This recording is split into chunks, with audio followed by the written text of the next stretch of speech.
Today's post is entitled, God Might Pick an Atheist Like Joe. God picks the most unlikely person sometimes to fulfill his will. Saul, who became Paul, was a persecutor of Christians, and God chose him to spread his word. On a few occasions, he chose harlots to tell his story. Moses was also an unlikely choice to fulfill his will.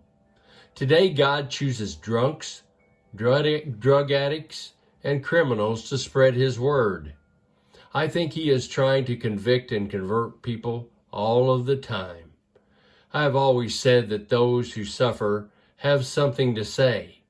The best people to help others to Christ are those who have suffered in one way or another, and the more they have suffered, the easier it is for them to lead others to Christ. A person who has everything going for them with money and success would probably have a hard time leading people to Christ. It is harder for a rich man to enter the kingdom of heaven as it is for a camel to fit through the eye of a needle, the Bible says. Atheists and terrorists are probably put under conviction more by God than any other types of people in the world. God works and works on these types of people until they give in and go through a deep conversion to Christianity.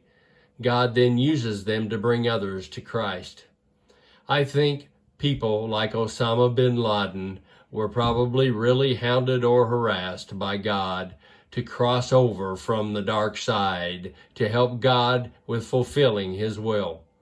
Many are just too tough or hardened to crack, but boy, when they do crack, they become like a hurricane force for God. George Wallace is, I think, a very good example of how God can change someone from a person of hate to a person of love. George Wallace was a force to be reckoned with at one time in our history. It was as if he was persecuting the black race, like Saul had persecuted the Christians. But George Wallace was changed by God into a person who loved all other races. He became a person of God and a person of love. One of our social media friends that I will call Joe bashes Christianity constantly in his posts. He is ruthless in his attacks on God and Jesus Christ.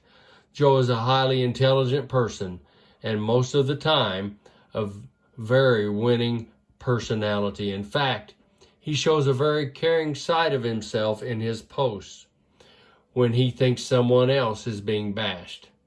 He does, though, by his own admission, suffer from mental illness that he battles every day. Many people have condemned him and given up on him for his hatred of Christians. God has not given up on him. In fact, I think God has great plans for him.